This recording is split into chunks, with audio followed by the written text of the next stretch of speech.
The call came during my morning shift at the cafe, right as I was trying to balance 3 cappuccinos on a tray.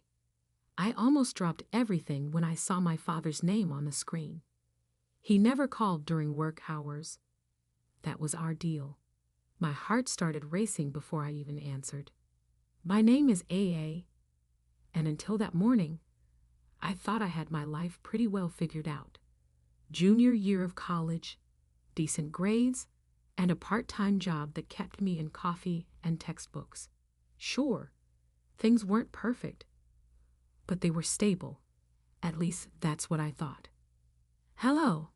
I tucked the phone between my ear and shoulder, setting down the drinks at table 7. It wasn't my father's voice that responded. AA, dear. The saccharine tone of my stepmother Sarafina made my stomach clench. I hope I'm not interrupting anything important. I'm at work, I said, trying to keep my voice neutral. 3 years of practice had taught me how to handle these conversations. Is everything okay with Dad? Oh, your father is fine, she paused, and I could practically see her perfectly manicured nails drumming against our kitchen counter. I'm calling about the monthly support payments. The world tilted slightly. Those payments were my lifeline, covering rent, utilities, and part of my tuition. Dad had promised they'd continue until I graduated, his way of supporting my decision to live off campus. What about them? Well, dear, we've had some unexpected expenses come up. Your father and I have been discussing our finances, and we've decided it's time for you to become more independent. The payments will stop at the end of this month.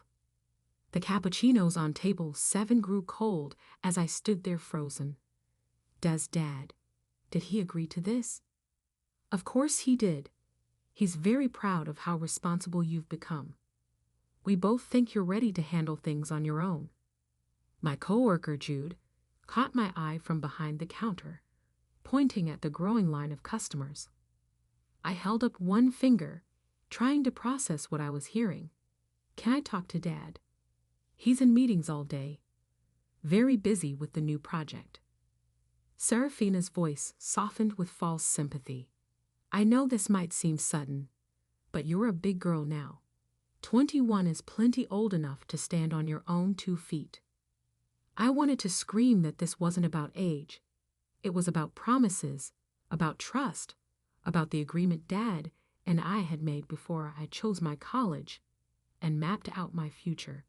Instead, I swallowed hard and said, Right. Thanks for letting me know. I'm so glad you understand. Oh, and AA.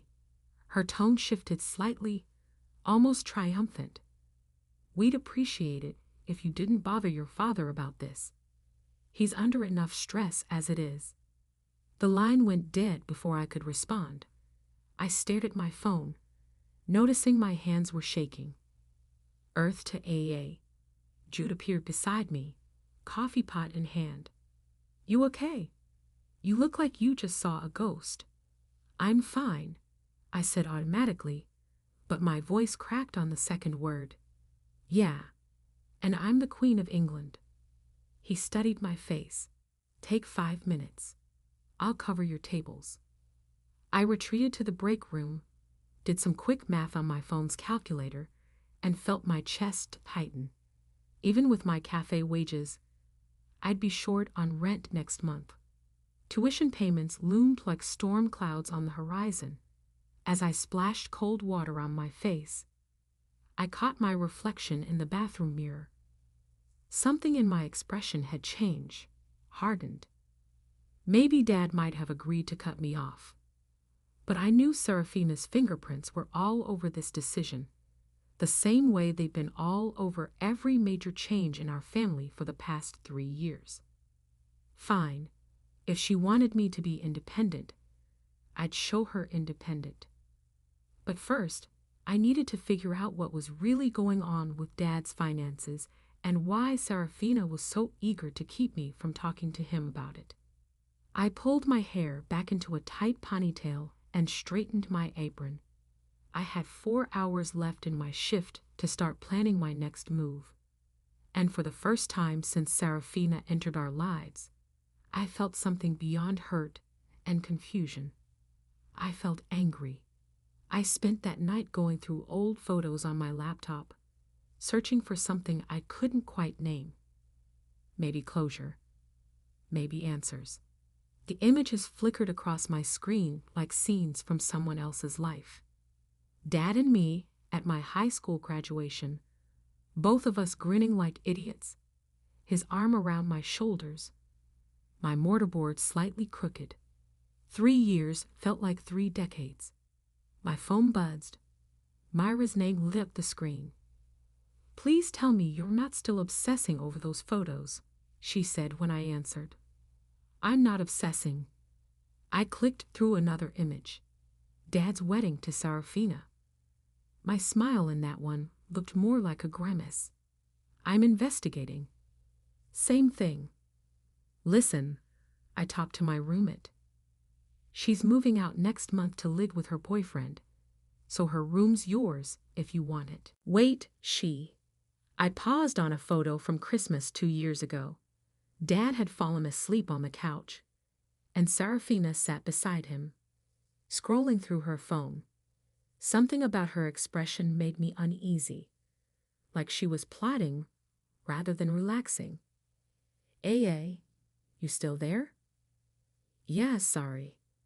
I closed my laptop. "Are you sure about the room?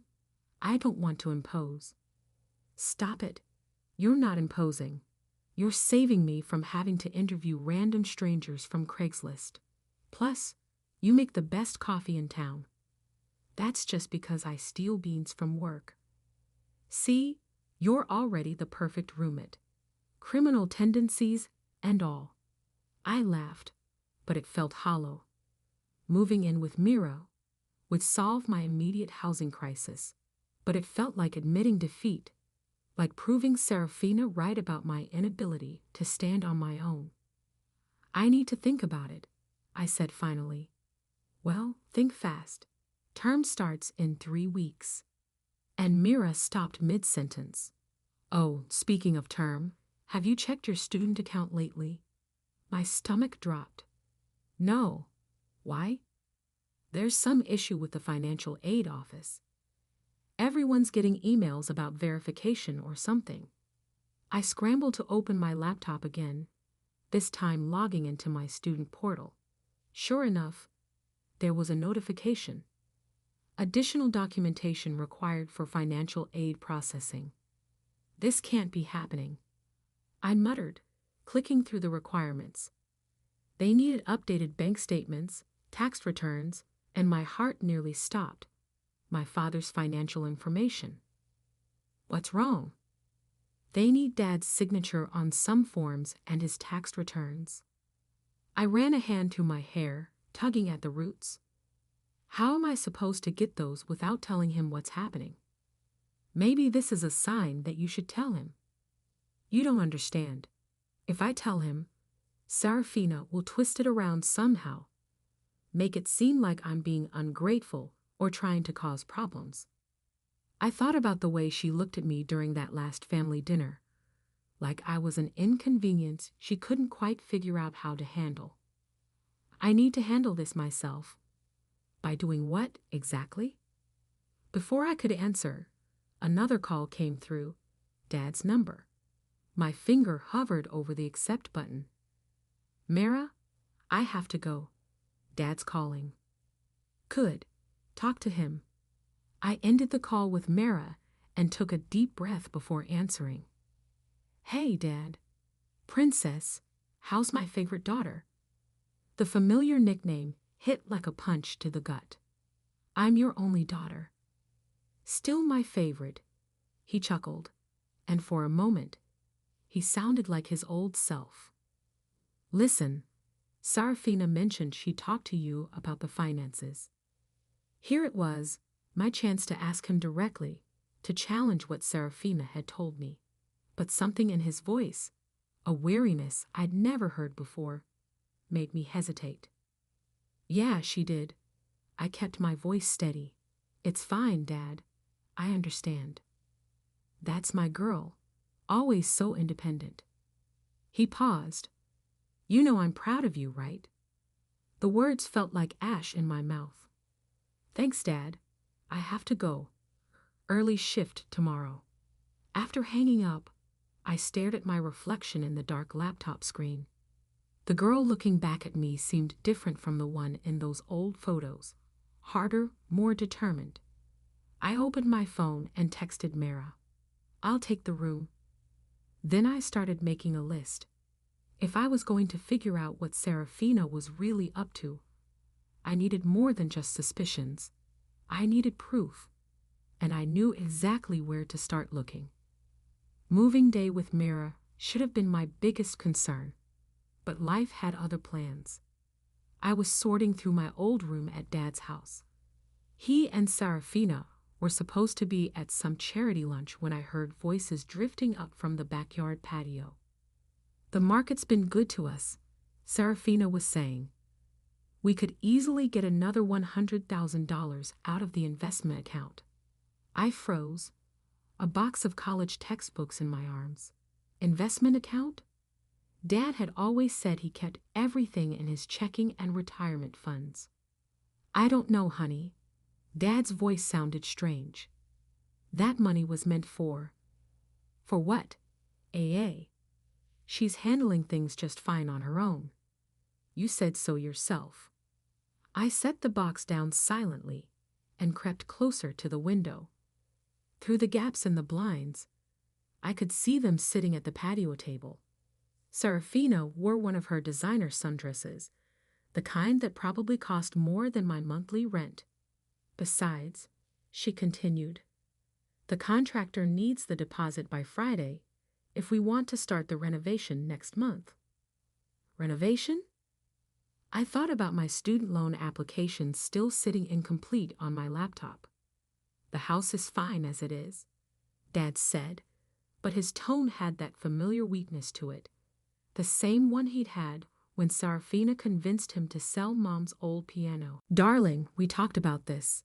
If we're going to host the holiday party for your firm's partners, everything needs to be perfect. She reached across the table, touching his hand. Don't you want to make a good impression? This could mean a partnership for you. My phone buzzed in my pocket. Probably Mara wondering where I was, but I couldn't move, couldn't breathe. You're right, Dad sighed. You're always right about these things. Of course I am. Serafina laughed, her voice tinkling like broken glass. I'll call the contractor today. Oh, and we should look at updating my car while the market's good. The lease is almost up, and I saw the most gorgeous Mercedes yesterday. I backed away from the window, my hands shaking. The investment account, the renovations, the new car. Meanwhile, I was working double shifts and eating ramen to make ends meet. My phone buzzed again. This time, I answered. Where are you? Mara asked. Jude and I have been waiting with the truck for 20 minutes. Something came up. My voice sounded strange, even to me. I need to check something first. Check what? AA? What's going on?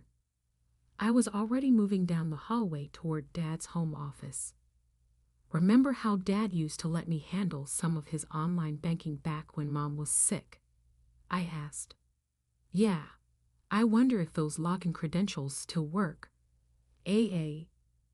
Myra's voice held a warning. Whatever you're thinking, I'll be there soon. I hung up before she could talk me out of it. Dad's computer hummed to life. My hands hovered over the keyboard as doubt crept in. This wasn't just snooping. This was probably illegal. But then I remembered Serafina's casual mention of another $100,000 while I was drowning in financial aid forms. The old password worked on the third try. Within minutes, I was staring at account statements I'd never seen before. Investment accounts, hidden savings, and oh my God. There it was. I whispered. A recurring monthly transfer to my old account, the one Dad had set up for my college expenses. The same amount as always every month, like clockwork. The money hadn't stopped at all. It was being redirected to an account in Serafina's name. Footsteps on the stairs sent me scrambling to close windows and shut down the computer. I'd barely made it back to my room before I heard them in the hallway. "Oh, Serafina." Dad's voice sounded perfectly rehearsed when he saw me.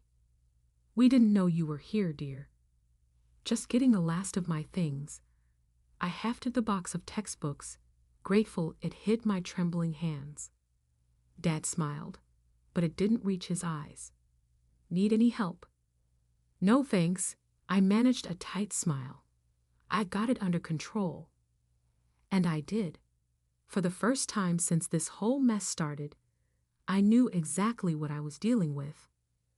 The question now was, what was I going to do about it? As I walked past Serafina, she gave me one of her practiced smiles. She had no idea I had just discovered her secret. No idea what was coming that would change soon enough. The bank statement felt heavy in my hands as I sat in Mara's living room, surrounded by half-unpacked boxes. 3 months of redirected payments, each one a betrayal in neat digital numbers. My fingers traced the routing information, memorizing Serafina's account details like a battle plan. "You need to tell your dad," Mara said, perched on the arm of the couch. "This is literally theft." "It's not that simple." I folded the paper carefully, tucking it into my laptop case. "If I go to him now, Serafina will just spin some story about protecting the money for my future or whatever garbage she's good at making up." My phone lit up with a text from Jude. "Your stepmother's here, ordering your usual table's worth of fancy lats." I sat up straighter. Serafina never came to my side of town unless she wanted something. The cafe was only 2 blocks away. "I have to go," I said, already reaching for my shoes. Mira grabbed my arm. "Wait, what are you planning?" "Nothing. I just need to see something." The walk to the cafe felt like crossing a battlefield. Through the front window, I could see Serafina holding court at my regular table, her designer handbag occupying the chair where I usually sat.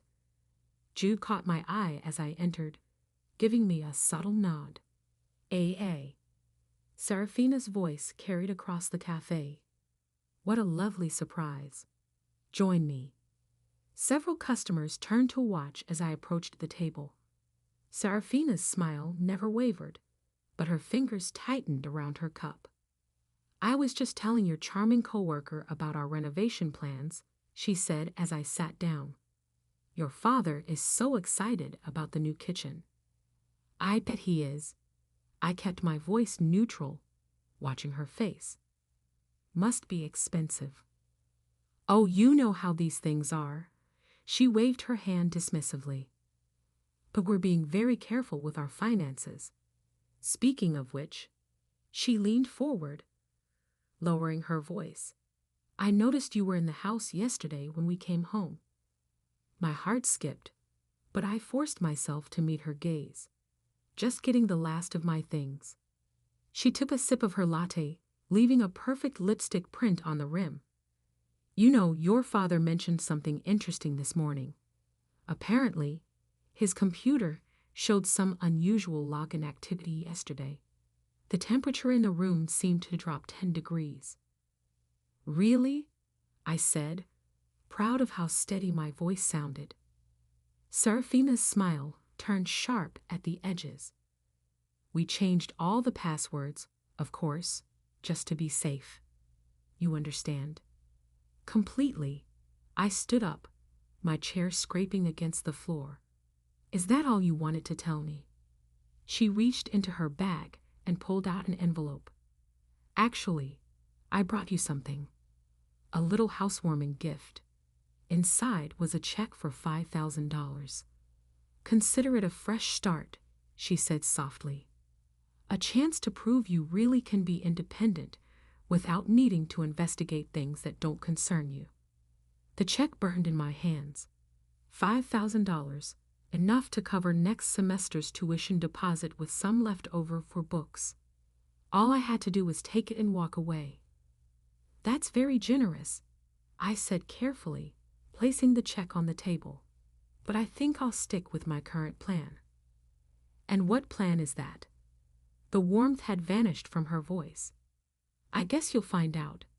I turned and walked away, my legs shaking but my head high.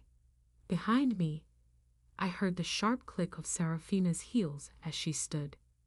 Your father won't believe you, she called after me. He never does. I paused at the door, looking back at her perfectly composed face. We'll see about that. Outside, the afternoon sun felt too bright, too harsh. My phone buzzed with a text from an unknown number. Smart girl, but this won't end well for anyone. Think about your father.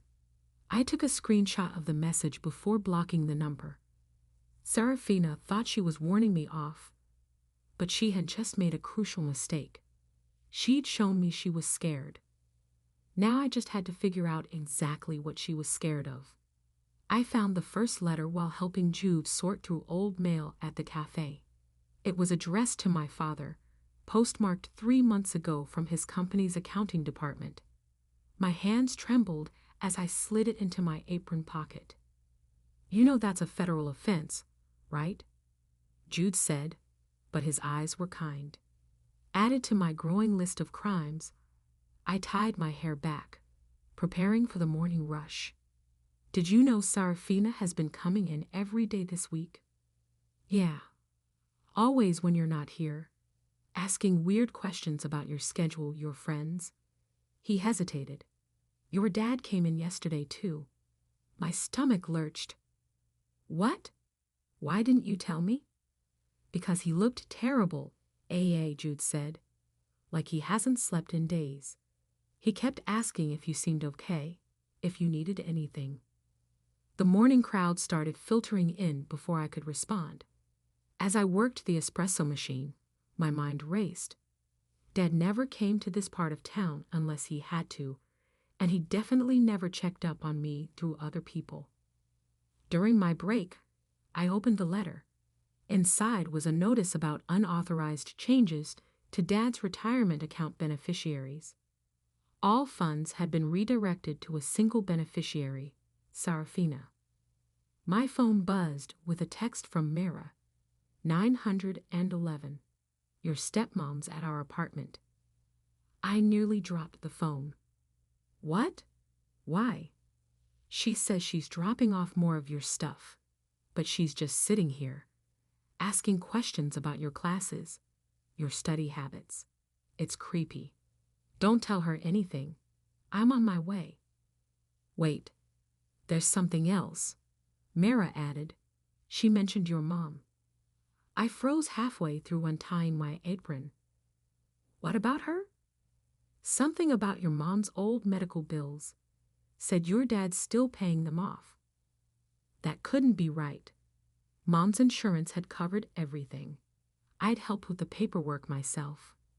Get her out of there, I texted back. I don't care how. Just get her to leave. Jude's voice made me jump. He was holding out a fancy envelope. She left this for you this morning. Said it was important. Inside was an invitation to Dad's firm's holiday party scheduled for next month. A handwritten note in Serafina's elegant script read, Family should stick together. Last chance to make the right choice.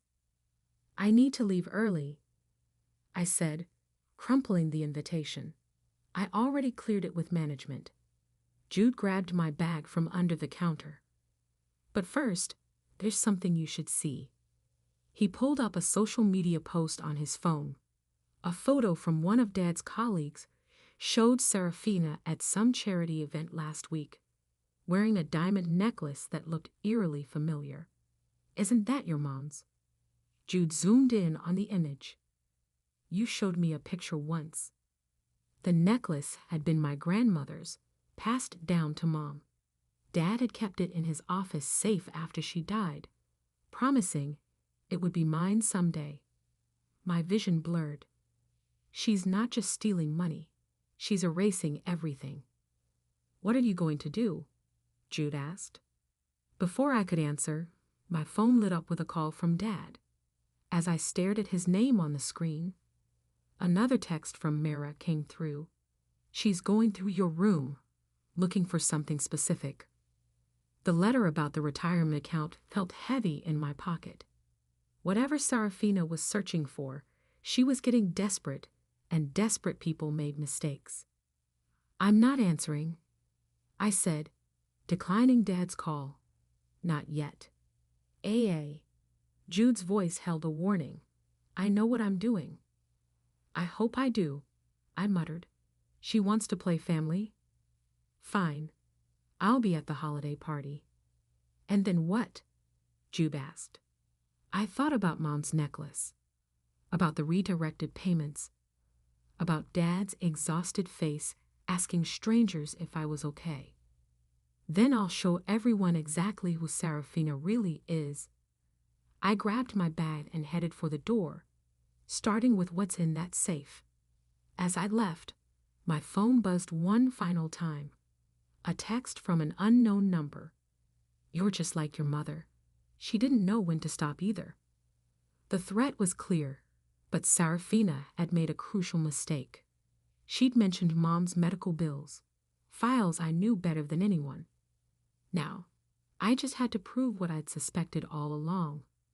Those bills she claimed Dad was still paying. They didn't exist at all. The hospital records were gone, not just misplaced or misfiled, completely erased from the system. I sat in my old volunteer coordinator's office, staring at the empty search results on her computer screen. "I'm sorry, AA," Susan said, genuine concern in her voice. "The records from your mother's day should be here." She gestured helplessly at the screen. "It's like they never existed." My hands clenched in my lap. "When was the last system update?" I asked. 3 months ago." She checked her calendar. "Right after that new privacy compliance initiative. The same time Serafina had started redirecting Dad's payments. The same time she'd begun talking about Mom's supposed ongoing medical bills." My phone buzzed again. Dad calling for the 4th time today. I silenced it just as Myra's text came through. The police had just left our apartment. Someone reported suspicious activity. The fluorescent lights suddenly felt too bright, the office too small. "Thanks, Susan. I need to go outside." The November wind cut through my jacket. I'd spent my entire weekend searching for proof. Bank statements, insurance records, anything to show what Serafina was really doing with Dad's money. But she'd been thorough, erasing evidence faster than I could find it. My phone rang again. Jude. This time.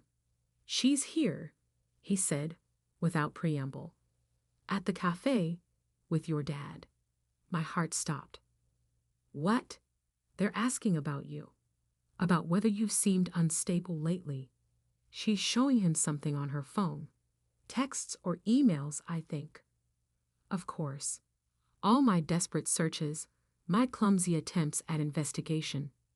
She'd been tracking everything, building her case while I built mine. "Don't go back to your apartment," Jude continued. "Maya says they took your laptop." "They what?" My voice cracked. All my screenshots, the bank statements, the letter about the retirement account, everything was on that laptop. "Your stepmom suggested it," he said. "She's worried about your mental health, that you've been obsessing over conspiracy theories about her." I leaned against a nearby wall, suddenly dizzy. "What did Dad say?" He looked convinced, "I think you need to." The call dropped. My phone screen went black, then lit up with a final message from an unknown number. Check your bank account. With trembling fingers, I pulled up my banking app. My modest savings, my carefully budgeted checking account, both completely empty. A single transaction note appeared on each account. Frozen pending investigation. My vision blurred. Without that money, I couldn't pay for next semester, couldn't buy groceries, couldn't even buy a bus ticket home if I wanted to. A new text from Mira. They're saying you hacked your dad's accounts, that you're the one who's been stealing money. Serafina has proof. Of course she did. She'd probably been planning this since the day I discovered those transfers, waiting for me to make exactly these moves. Every attempt I'd made to expose her had only given her more ammunition. My phone rang one final time. Dad again. This time, I answered. Princess, his voice was soft, worried. We need to talk about what's been going on. Dad, whatever she told you, I've seen the evidence, sweetheart. The unauthorized account access, the obsessive behavior, the paranoid accusations. He sighed heavily. I know losing your mom was hard, but this isn't the way to handle it. This isn't about Mom. But even as I said it, I realized that that's exactly what Serafina wanted him to think, that I was just a grieving daughter lashing out at my stepmother, inventing conspiracies to cope with loss. Come home, he said. We'll get you help. There's a great therapist that Serafina knows. I hung up, sliding down the wall until I hit the sidewalk. She'd won. Everything I tried to prove had been turned against me, making me look exactly like what she'd claimed, an unstable, jealous kid who couldn't accept her new stepmother. My phone lit up with one final message from Serafina herself. The holiday party is tomorrow night. Come home now, apologize publicly, and this all goes away. Or don't, and see what happens next. Your choice, dear. I stared at the message until the screen went dark, reflecting my own defeated face back at me. She'd taken everything. My money, my credibility, my relationship with Dad, everything except my next move. The holiday party buzzed, with forced laughter and clinking glasses. I stood in the entrance of Dad's renovated living room, wearing Mom's old black dress, watching Serafina hold court near the fireplace. Mom's necklace glittered at her throat. You came. Jude appeared beside me, looking uncomfortable in his borrowed suit. Are you sure about this? I clutched my phone tighter, feeling the weight of the email I'd just received. Did you bring what I asked for? He slipped a USB drive into my hand. Security footage from the cafe. Every conversation she's had there for the past month. Allah. Dad's voice boomed across the room. He hurried over, relief evident on his face. I'm so glad you decided to. Is that my necklace? The words came out sharper than I intended, cutting through the party chatter. The room quieted. Serafina touched the diamonds at her throat, her smile never wavering. Wyatt gave it to me, dear. A birthday present. Really? I pulled out my phone. That's not what the insurance company says. Her smile flickered. Dad looked between us, confusion creasing his forehead. What are you talking about?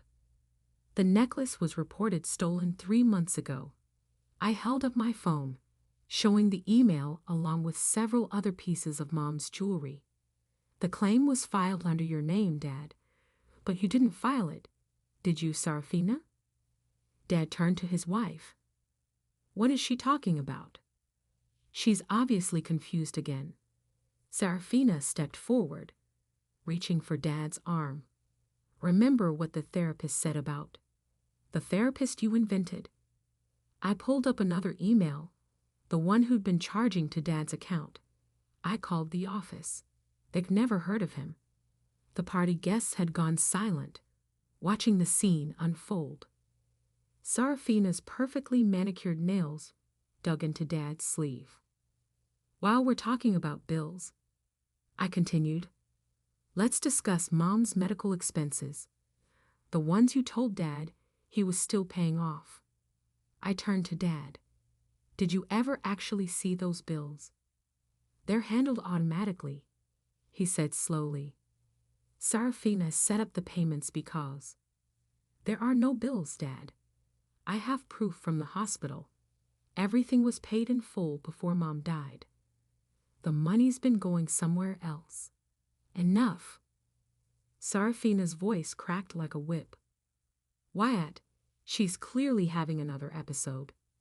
We should what? I stepped closer. Call the police, like you did yesterday. Funny thing about that, I said. They're very interested in the fraud complaints I filed this morning, especially the part about you impersonating Dad to redirect his accounts.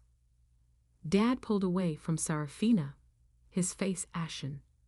What accounts? Show him, I told Jude. He connected the USB drive to the TV, pulling up security footage from the cafe. There was Serafina, clearly visible, using Dad's phone to access his banking app while he was in the bathroom. You don't understand, Serafina said, but her composure was cracking. I was protecting us, building a future by stealing my college fund, by having my accounts frozen, by wearing my dead mother's jewelry while telling Dad I'm crazy. Wyatt, she turned to my father, desperate now. I can explain everything. The money's still there. I just what? Dad's voice was quiet, dangerous. Stole from my daughter? Lied about my late wife's medical bills. Tried to convince me our child was mentally ill. The necklace at Serafina's throat suddenly looked like a noose. She reached for the clasp with trembling fingers. Keep it, I said coldly. The police will want it as evidence anyway. The sound of sirens filtered through the party's stunned silence. Serafina's face went pale. I did everything for us, she whispered, but she wasn't looking at Dad anymore. She was looking at me. You have no idea what it's like to have nothing, to need to protect yourself. You're right, I said. I don't know what that's like, but I know what it's like to lose everything. And now, so will you. The police entered as Serafina sank into a chair, her perfect world crumbling around her. Dad moved to stand beside me, his hand finding mine for the first time in years. The necklace caught the light one last time as they led her away, diamonds sparkling like tears. Spring came early that year. I sat in Dad's garden, watching him struggle with Mom's old rose bushes. 3 months had passed since Serafina's arrest, but some wounds were still fresh. You're doing it wrong, I said, moving to help him with the pruning shears. Mom always cut out an angle, remember?